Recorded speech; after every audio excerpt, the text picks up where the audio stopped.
All right, well, good morning, everybody. We're going to start up with our session that's going to look on storytelling in the age, or as we called it, the cult of curiosity. I couldn't be more excited than to have the guests that I get to interview here this morning. We have Jenna Goudreau, who's the managing editor of CNBC Digital. Before that, she was with Business Insider. She was with Forbes.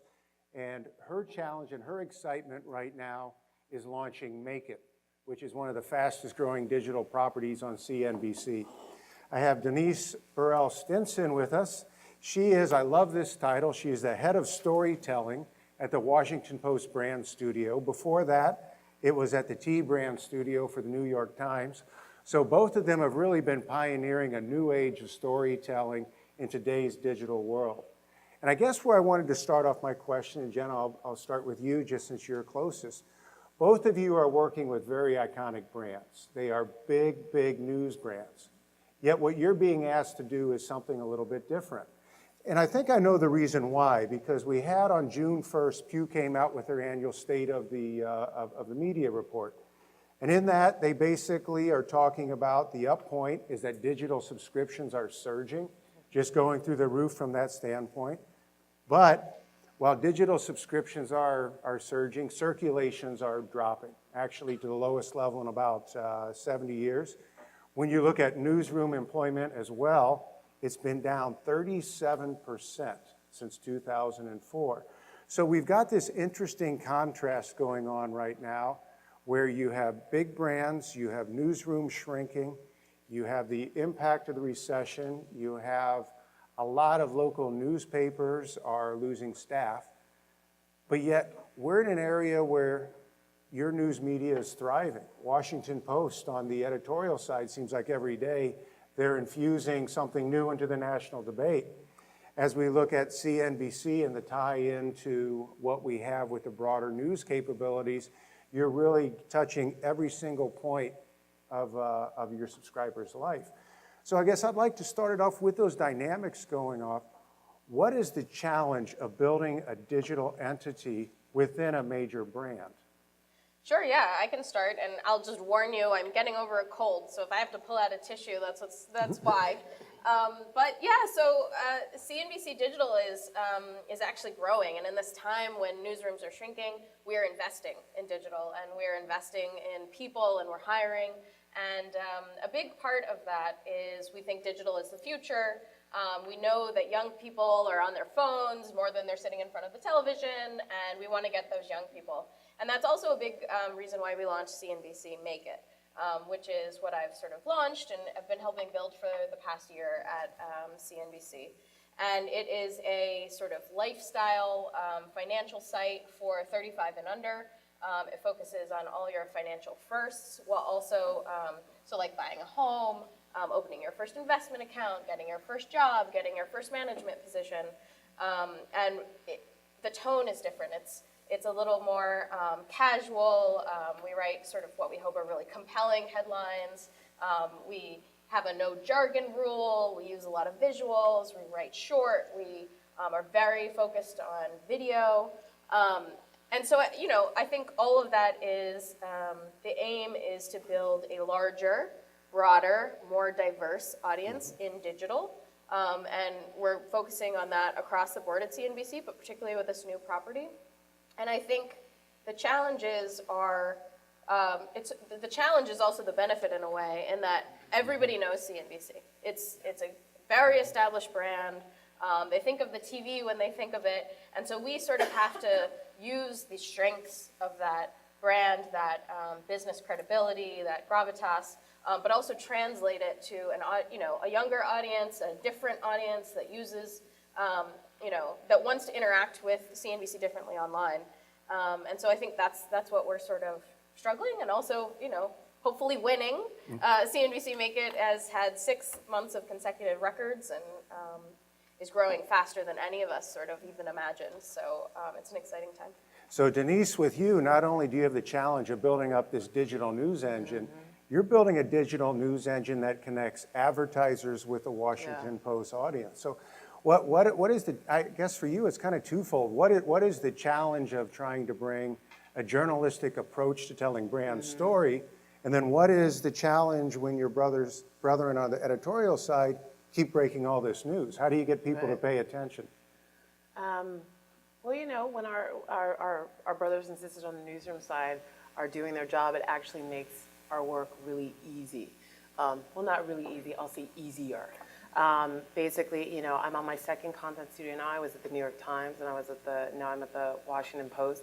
And I think one of the most beautiful things about being a part of both of those institutions is when you go into the marketplace, the equity that they have is just unbelievable. They've been doing what they do and doing it well for years, breaking the most iconic stories of our generations. So they bring a point of view that everyone wants, a very proven point of view that our newsroom has sort of toiled very hard at every day. And you want to keep them solvent. You want to keep that ship afloat. I don't want to wake up one day without a New York Times. I don't want to wake up one day without a Washington Post. I feel like these are really some of just the most beautiful, kind of most righteous organizations out there. On the business side, what we do and try and support them is say, if we are in touch with a brand and a brand wants to tell a story, we're looking at them and saying, what would you guys do? How are we sort of empowered by you? How are we sort of inspired by you? What would you do? The institutions that I think are doing branded the best have a really nice, thick, healthy line, a church and state line between the newsroom and the studio. You know, we need to let them do what they do. They need to let us do what we do. But we are looking for them for inspiration all the time.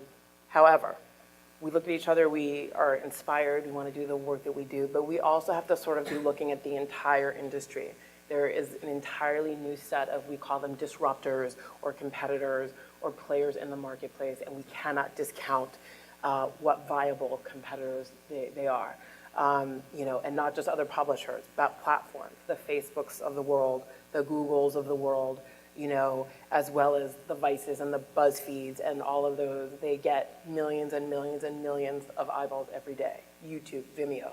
You know, we are competing with all of them for content, so we cannot ignore them. So what that does is it makes you say, the product that we bring to the marketplace is a very strong point of view and great journalism and great storytelling, but how do we sort of stay at the front of the market?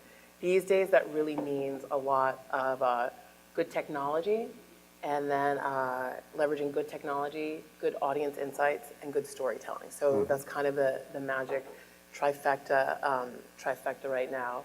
And that's, brand studios are really great places and these kind of idea incubators where you can sort of take all those needs, what the market needs, and kind of develop products and help your publisher get greater equity in the marketplace, and also drive that interest in our POV, and then also just drive revenue and keep the ship afloat and keep the newsroom staffed and keep, you know, keep the storytellers doing their work. So the days are often quite long, but I think very worth it. So let's talk a little bit about the business case. Before we get into storytelling, which will be the fun thing, I think what was interesting based on our discussions was both of you really talked about the challenge of bringing this kind of startup mentality to the organizations. In some cases, it's having your studio not be with theirs, it's being separate and distinct.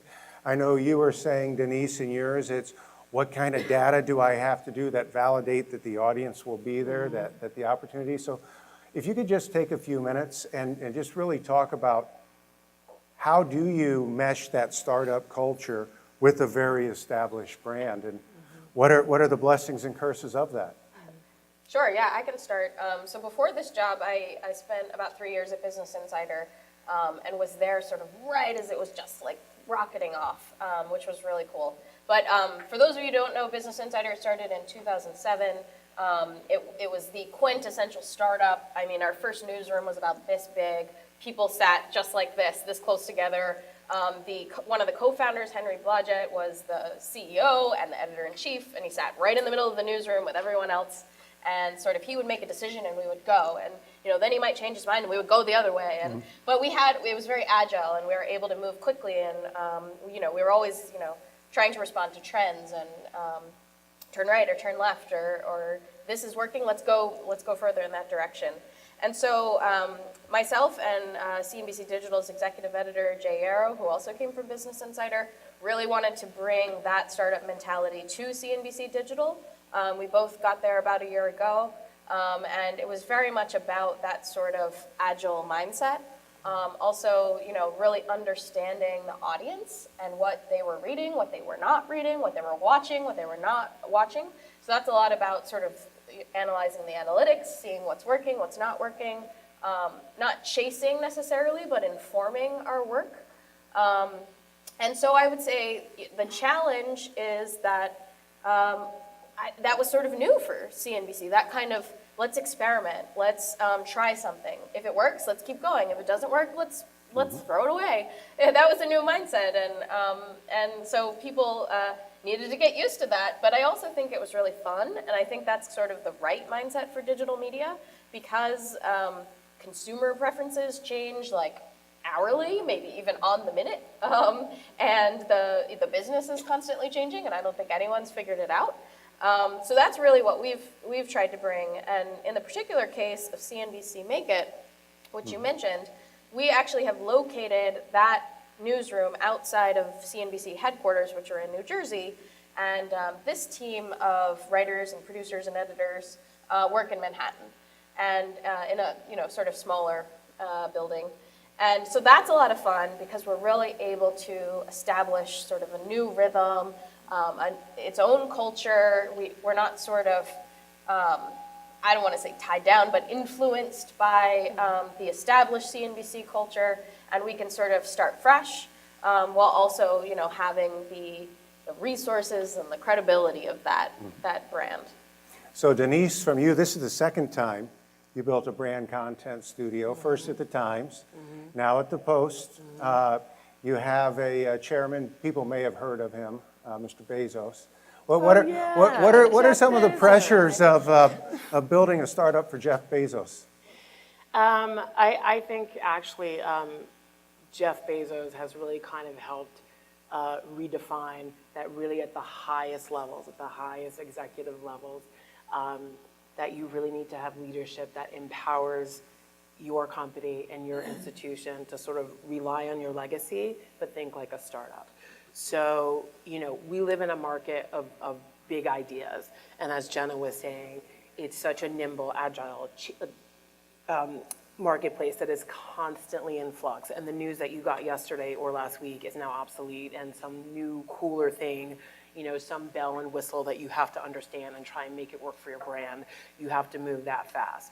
So, we need to have good ideas, but if good ideas get stuck in the kind of muck and the mire of going to like big, committees and needing a lot of buy-in and these sort of, very long approval processes, you kind of dilute the power of that idea, and then by the time you sort of agree that you want to go forward with it, someone else has done something better. So really empowering people to sort of think big. I personally believe that there's a lot of, ambition and big thinking in studios and branded content. You kind of have to have this kind of swagger that's just like, I have a big idea, it's never been done before, but I have everything I need to sort of bring this to market for you. So the thinking is big. And if you don't have that startup mentality, sort of saying, how can we get this to market quickly? How can we sort of get our team together and make it work? And really, I remember at the Times, at one point they were saying, don't ask for permission, just ask for forgiveness. But really, really these institutions saying like, we kind of just want to come up out of the rituals and the sort of talking in the committee and be fast. And I think that's one of the greatest things that startups have is just speed and saying, we're going to make it and we're going to do it. So really finding that right balance in legacy publications. And one of the things that Jeff Bezos has done is really created this amazing squad and these ambassadors of ideas. Jared Dicker, who I work with, he is the head of ad product and really working in the newsroom. Joey, Shailesh, they're really, all through from the very top, all the way to your soldiers in the newsroom and on the tech side. They're working to get really big, great ideas out in the marketplace as quickly as they can. And I really think that's sort of, helped the Washington Post stand out tremendously in these past couple of years. So even with brands like the Washington Post and the CNBC, with all this clutter, you still got to stick your hand up and say, hey, look at me. Hey, come back to me. Hey, I'm going to keep you engaged. And I wanted to get your reaction to a couple of questions that came off the surveys that we had. The first one was 68% of Americans have said within the last month they have specifically gone to a browser and typed in a destination of a news source that they wanted to go to. So that's pretty good, right? If you're a news source, people are typing that in. Almost half of consumers basically said they received an email giving them a summary of the news. So that would seem like for legacy brands like Years in the News, that would be an advantage. But yet we're kind of doing this interesting, I don't know if it's a sine wave, a bell curve, or what it was, but about 6-7 years ago, it was all about citizen journalists. We don't need this. Everybody in the corner with a smartphone, you know, they're gonna bring that. We don't need big brands to talk about Arab Spring. I'll just go on Twitter and see what's happening. But now you're seeing with things like that, it seems like there's this bending back towards better curated content. So how do you ensure your content is good enough that you're the one that goes in that bar and that you're the one that ends up on those newsletters? It's a great question. I think that's something that we're thinking about all the time. I definitely like to hear that so many people are typing in websites. I think that shows to me that there's a lot of noise out there, and people are reading all the time, but they want to know that what they're reading is credible, from a trustworthy source. And so I think in that way, legacy and established brands have an advantage, like CNBC, like the Washington Post. I certainly, just type nytimes.com when I'm going to look for it. I type espn.com when I'm going to, read sports. So I think that established brand really helps in that way. And then I think once you get people in the door, you have to figure out what to do with them. I mean, you want to keep them, you want to send them to another article that you wrote. You want to show them this great photo slideshow that you did, or have them watch this cool video that you made. And so I think some of those are product as well as editorial challenges of get people to your site and then keep them there and keep them engaged and give them something really compelling and exciting that they want to go tell their friends about it, and then hopefully they bring their friend back in the door. I think that maybe a challenge that a new brand like CNBC Make It has is not many people have heard of us even, they're not typing CNBC Make It into their browser.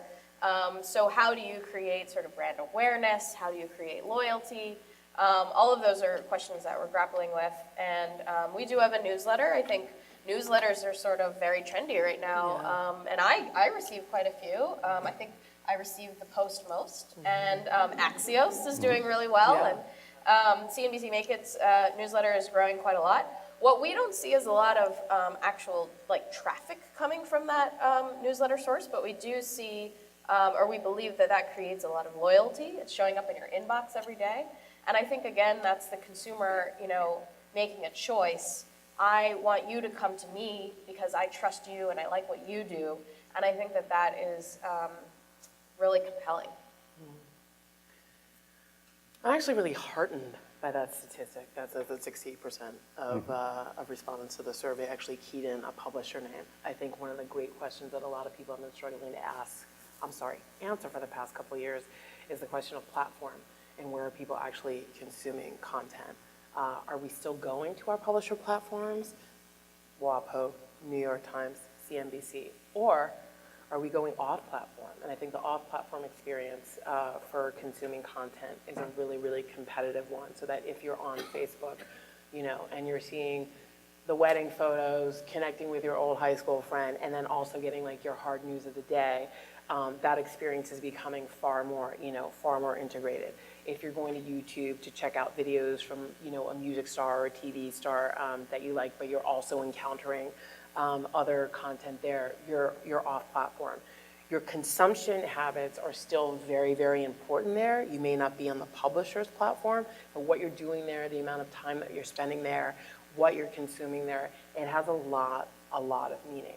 And I think a lot of publishers are seeing that off-platform content consumption is really something that they have to really be mindful of, which is why you'll see publishers, who get their news placed in your feed on Facebook or perhaps on Twitter or even on Instagram, and that those platforms are as meaningful as the publisher platforms as well, which then leads to the bigger question of distribution. So since I work on the studio side, I work on launching programs, where we convince brands and agencies to invest their marketing dollars with us. We then create stories with them. They could involve video, infographics, photo shoots, here or in some far-off place across the world, but really sort of a very, very labor-intensive creative process, which is wonderful. I think we make beautiful stuff. But if no one sees it, it doesn't matter. When you send your rap report to your brand, you have to show that people saw it. You have to show that you reached the audience that they wanted. So distribution is huge. So really understanding all of the platforms that are active, aside from the publisher that you're working for, is integral, at least to my job, to creating content. So as you think about content and as you think about storytelling, what I think is fascinating, and you really should go to both of their digital properties. When you go to the Washington Post brand studios, these aren't fluff pieces. These are heavy, intense, investigative pieces that really take a very interesting, compelling viewpoint of what the hospital is trying to do. There were a couple snippets in looking through that I thought was fascinating. There was an article on Jaguar that wasn't about the car. It was talking about the perfection that a British chef brings to it. Just interesting ways to tie it in, or from Raytheon, just some really interesting things of what does it take to fly a telescope? That is an interesting, compelling type of title that really pulls you into much deeper content than you would get from a banner ad or from a typical place op-ed. And when we look, Jenna, at kind of like what you're doing is how do you take these big, lofty topics and then break them down into more snackable type of content, which could range from, what are Mark Cuban's email and exercise habits to, makers of large brands saying you got to work hard, to tips in terms of what are the best states from a tax standpoint, when should you buy your first home. It's interesting, and I guess as I think about it, it all comes down to the essence of storytelling, the basics of storytelling. And when I think of storytelling, and you think about the human experience with storytelling, whether it's a cave wall in Africa, a cave wall down in South America, an Indian canvas, you think about storytelling, the earliest reporting storytelling is pretty much universally the same. Antelope and fish are good, bear and tiger will eat you, right? That's the first infographic. But in that is some good basic elements of storytelling. I guess my question is, from the caveman day, first, has storytelling changed? And if so, how? Or has it just been enabled? Are there just more cave walls out there to tell that story of bear bad, run? Yes. Whoever wants to go first on that You one. want to take this one? I love that analogy just because there are so many more walls out there. The amount of content that everyone sitting in this room has access to right now, like the millions and billions of words and photos and posts and tweets and video clips. I mean, any of us could just spend, the next 20 years just kind of scrolling through all the content, right? Everything that's available to us. How do you distinguish yourself from that? What's the equity that you have? What's the point of view that you have? How are you making sense of all the great new storytelling methods that are out there? Sometimes it's this straightforward 1,000-word feature piece, but we could also maybe make you something in augmented reality or virtual reality, or stitch together all these photos, and we could do a 360 around the room. And those are all storytelling platforms. And how do we make sense of all of that and know when it's right for you and right for the story, or in the case of studios, and right for the brand? A lot of people talk about VR, and I think VR is wonderful, but it has not been democratized yet. It's still very expensive to make. There are a lot of production costs, and you have to be really careful about the story that you try and tell through VR. It can be a really, really great story, or it can just turn your stomach and make you queasy.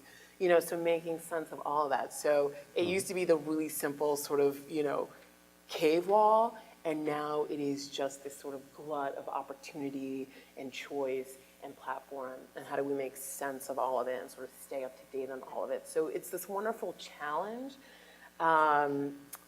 but again, sometimes the day is long. You just sort of sit there with your head in your hands and you're like, what are we gonna do for this one?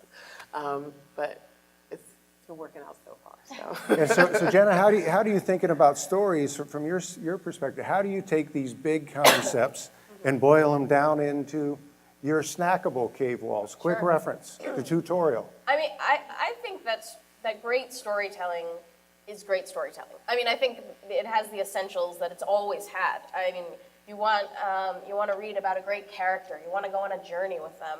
You want to learn from what they've learned. I think that's sort of the science of storytelling in a way. I think when you're like reading a novel late at night and you're like, oh, it's 12 o'clock already and I got to get to work tomorrow, but I really want to read this last chapter, it's because you're really enveloped in a narrative in this person's story. And I think all of that is the same in digital. But I think now, as Denise was saying, we have so many different options of how to tell that story. And I think that's what's really exciting. A lot of what we do at CNBC and at CNBC Make It is we're trying to inform the reader. So we're trying to teach them. We're talking about characters like Mark Cuban and like what they've learned along the way. And I think there's a little bit of entertainment value in what we do, but we're also trying to inform them. And I think that's a little caveman-esque anyway. I mean, you learn about your friend's hunt. You're enwrapped in his story about the bear that he discovered because you might go on a hunt tomorrow and you want to know what to do if you encounter the bear. So we were doing all of that, particularly focused on money. And one of the things that we see is we don't necessarily need to write 2,000 words about your 401k. People basically know that they're supposed to invest in their 401k, but they want to know how, or they want to know when, or they want to know, how they compare to their peers. And that's something we've actually discovered works really well for us. We call it compare and despair. If you're a millennial and you see this great chart on CNBC Make It of what other millennials have saved for retirement, maybe you feel really good about yourself, or maybe you feel really terrible about yourself, but you click into that story and you see this great chart. You don't need a lot of words explaining a 401k. You just sort of want to know, how do you stack up? By the same token, we did a story about the new house that the Obamas bought in Washington, D.C. I think it's like an $8 million house. It's gorgeous. But when you click into that story, you don't want to read about the house, right? You want to see the pictures. So we loaded it up with all the pictures of, this beautiful kitchen that they have and this living room and this great, outdoor space. And then I shared it on Facebook and I said, the Obamas, what great taste, look at that kitchen, But all of that is that, the story is the photo. And same with video. We're really investing in video. On CNBC Make It, half of our team is text people, I call them, and half of them are video people. And sometimes the video is the best way to tell that story, and you can sort of augment it with a text article, but that's sort of your foundation. And so I think we're using the essential elements of storytelling, but trying to maximize the platforms that we have and make smart choices about how we tell it. So before we open it up to questions, I want to ask you both a very, very personal question. Very personal, yes. There's been a lot of discussion, if you read some of the articles, particularly coming out of Silicon Valley, about the impact of artificial intelligence.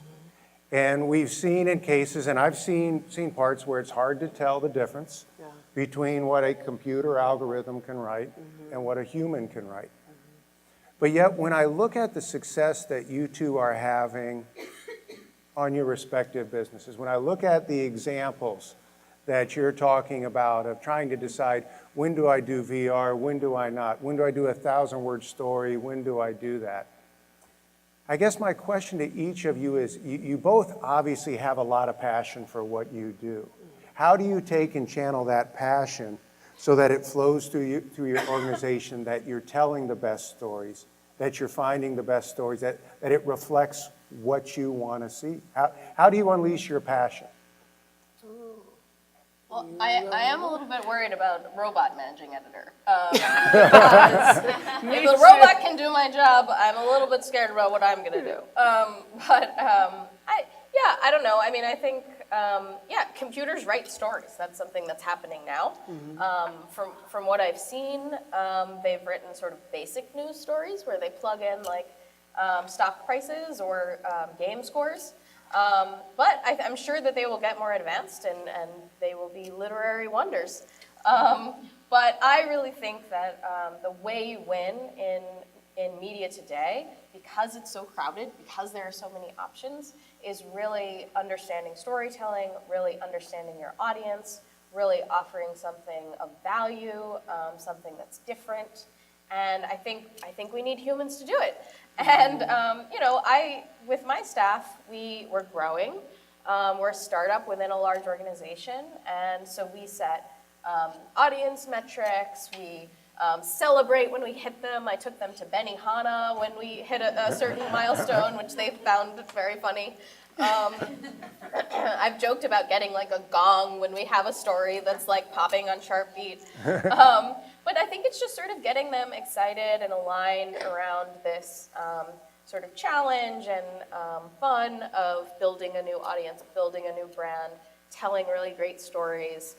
We will, I'll do a little clap emoji on Slack when someone's story is on the most popular list, and we'll send around emails like saying thank you to them for doing a story late at night, or saying that was a really great story. I'm so you got the angle just right.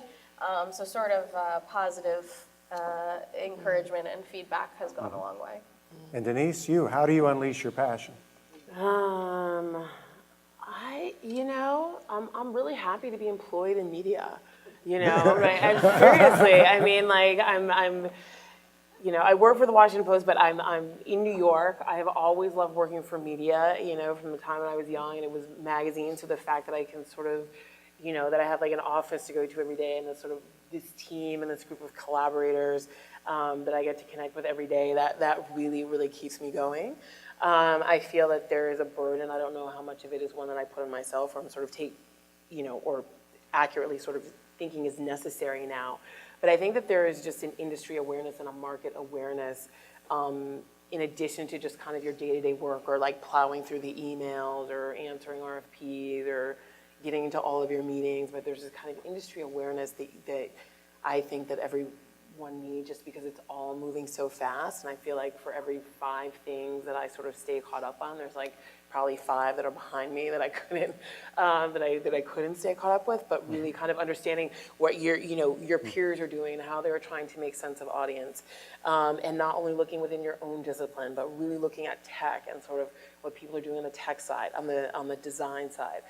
Big ideas that people are bringing to market on ways to sort of monetize or create new audience insights. There are some publishers there who are opting, they want to do a lot of like long form videos. I think it was either BuzzFeed or Vice maybe is doing like longer form videos, almost like shows, but then there's some people who feel like you need to pull back and they should only be short and maybe not longer than 2 or 2.5 minutes, and what's the drop-off rate on the video after 2, but, we could probably sit here for the rest of the day and kind of talk about the minutia of storytelling in that way, which I love it. I love that that's my job. I love that I get paid to do that with these really cool, smart people, but just the amount of effort that it takes day to day, I feel like is a lot more than it was even a couple of years ago. So it's a passion and a burden and a blessing and all those things, You need a nap. You need a nap, yeah. So that's it. But I'm very energized about all the great stuff I see right now. Well, that's amazing. I would love to capitalize the conversation and continue to ask questions for the next couple hours, but I should probably open it up to the audience. I'm sure there'll be no shortage of questions here. Thank you.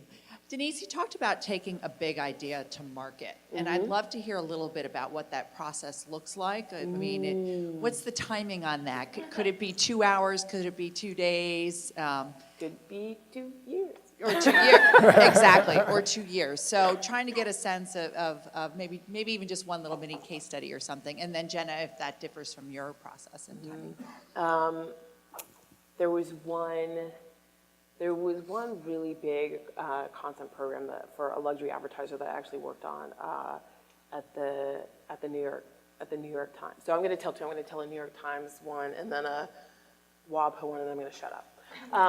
And that one was a luxury advertiser who they had worked with us before on brand and content and really liked working with us. And then they were having a big, huge initiative where they had sort of taken this building and completely gutted the building, and we're going to kind of relaunch the whole brand based around the relaunch of this landmark building on Fifth Avenue. And they sit down at a table and they're like, all we know is that we want to work with you. You know, like, we don't know what we're going to do. It has to be something that no one's ever done before. And, you know, and these are all of our sort of story pillars that we want to hit. And sometimes when a brand or an agency sits down with you, they can be that vague. All they might know is that they want to work with you. All they might know is that they saw something that you did. And I don't know if anyone's seen Orange is the New Black, which is one of the first kind of turnkey, like, brand and content. So, you know, we saw Orange is the New Black. We saw this. And can you make us one? And we're like, what? But, like, you know, and they make a product or sort of bring, you know, they're active in the marketplace in a way that has nothing to do with it, but all they have are these big ideas. And you have to work with them. I mean, you have to keep going at it until you refine it, and you get a lot of emails that say, you did not get it right. You know, you're almost there. Revise it, do it again. But those conversations, they start very, very big, and then they, you know, you get more specific, and then you start whittling down, and then all of a sudden you're like on a video shoot, and you're like, oh my God, I can't believe they were actually shooting this thing that we didn't know what it was. You know, or all of a sudden you're working with an illustrator who's sort of drawing something really beautiful, or you're working with a writer or a researcher, and all of a sudden you're kind of digging in, and, you know, and you're really telling the story in all of its specific components. I have worked on projects where that took upwards of a year. I've also worked on projects where we brought something to market in like 19 days, 21 days. Do not recommend. But, you know, depending on how you're sort of working with these, you know, partners. And that's the other thing about working in branded is you work a lot with the sales force. So really, you know, your sales teams who are out, you know, and who are your very first ambassadors in the marketplace, and really sort of telling the agencies and the brands about the studio and everything that you can do. You really want to back them up, you know. It's a hard sell out there, and they're doing it. So you really want to back them up. So sometimes that leads to some craziness. And then I'm actually working with one brand right now, and it's really like a futurism story. And so what are some of the key technologies that are on the horizon in things like healthcare, media, finance, entertainment? That's a story that you can't rush, you know. So that is probably in the end maybe going to take 6 months, 7 months, which is that it sounds maybe like a long time. It doesn't feel like a long time. By the time we get it all launched, it will, you know, there will have been a lot of work that involved. So there's a whole range. Yeah, I don't know if the question applies to me quite as much, and it depends on the size of the idea. Like if I found a cool chart online and I wanted my team to write about it, I could send them the chart on Slack and they could have it up in 15 minutes. I mean, that's how quickly that can go. But if we, like, take, for example, the launch of CNBC Make It, which is a new site for CNBC Digital and the organization as a whole. CNBC's been around for almost 30 years. It's very established. But I was kind of impressed. They had this idea. They wanted to launch more of a, like, snackable, consumable, digestible site, a financial site for younger people. And I think they pulled it together in like 4 or 5 months. It was before I was even there. And so they launched it like sort of a pop-up site. And I thought that showed a lot of agility and fast moving. And then, I came in and started hiring people to actually work for the site. And so there was a lot of defining that happened after that phase. But I think it depends on what you're trying to push through and how much buy-in you have at the top. But in general, with editorial, if you have a big idea and it seems like there's audience interest, you're lucky on digital that you're more able to try it and see what happens. Next question. Hi, you both talked about being a startup in a larger company context. And one of the things that I struggle with is I understand why you would want to create that separate entity and the agility, but I'm also kind of bummed that it doesn't always connect back to the bigger entity, because the bigger entity could really benefit from some of the things that you learn and do. So I was just wondering if you could comment on some of the connections that you have back to your broader organization and how that can help them be better. I'm just wondering if you would mind clarifying. When you say connect back, do you mean for the user connecting between the two experiences? So for the actual employees? Well, I mean, I can tell you a little bit about how we work. I mean, one thing that I mentioned is Slack. That's an instant messaging tool. We use that at CNBC. I've used that in other companies that I've worked for. And that sort of enables you to talk to your team sort of wherever you are. So like I could do it while I was here because it's in my pocket. But also when we have people who sit in New York, they can be talking to the people who sit in New Jersey. We also have offices all over the country. We have, a big San Francisco office, we have a DC office, we have Singapore, we have London. So I think those kinds of tools are making it easier to sort of talk and like say, hey, I'm gonna write this angle, like what are you writing? Let's make sure we don't write the same thing. And also, one thing that we found with CNBC Make It, which is overlaps with CNBC's sort of traditional content, but also has a different tone, a different look. We're going for a different audience. We've found that we can write about the same story, but it's going to be for someone different. It's going to sound different. It's going to feel different. So we just try to communicate those things, and then no one's sort of limited. It's just, I think, about that communication. I think that's actually a question that might actually have to do a little bit more with the culture of the organization, and really saying we made something, we did something, and if it turned out to be a success story, really having a protocol in place where you share those success stories. So I don't know if it's like a monthly meeting or like a quarterly meeting, but really you can kind of take stock of everything that you've been doing, share it with the larger team. And within that, you're not only creating sort of a culture of learning and sharing, but you're also pointing at the people and saying, she helped make it, he helped make it. If you find that you want to do something similar, this is the person that you want to get in touch with. Or we want to do more of this. So we want to start to get like a formal sort of workflow in place.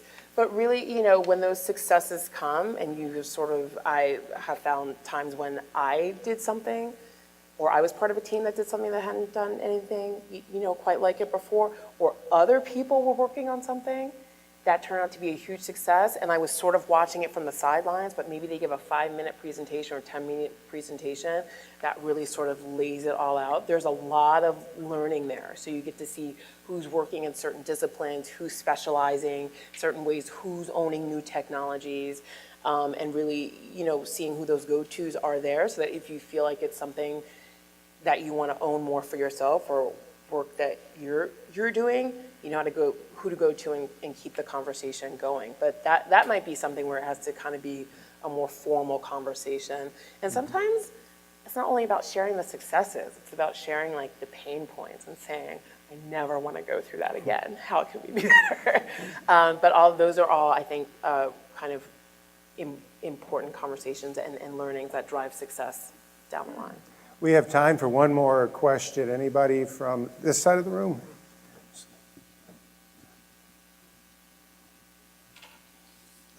Both of you seem like you've benefited tremendously from your previous experience. What would be one thing from either Times or Business Insider that you learned that you're applying to your job and how you look at it in the future?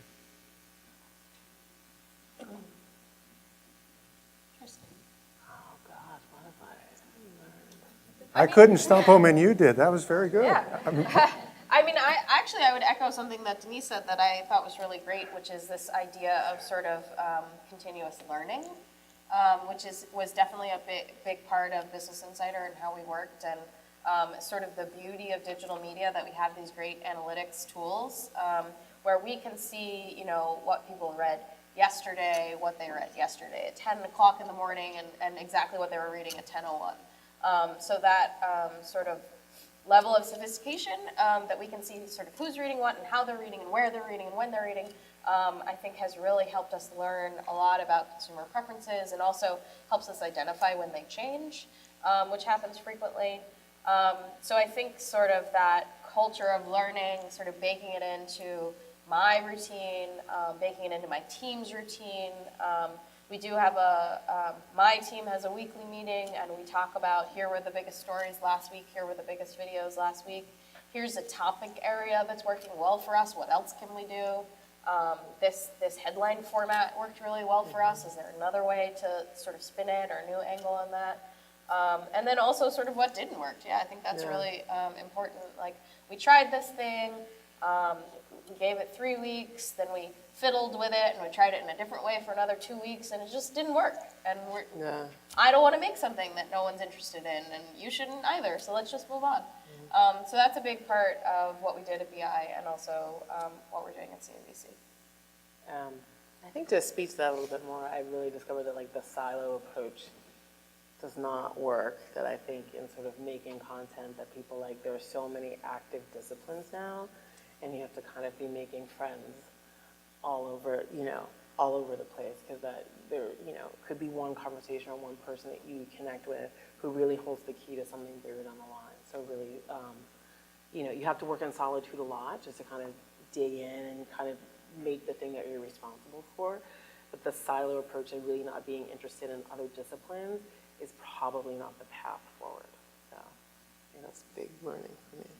So Denise and Jenna, I just really wanted to thank you for sharing the insights we had here today.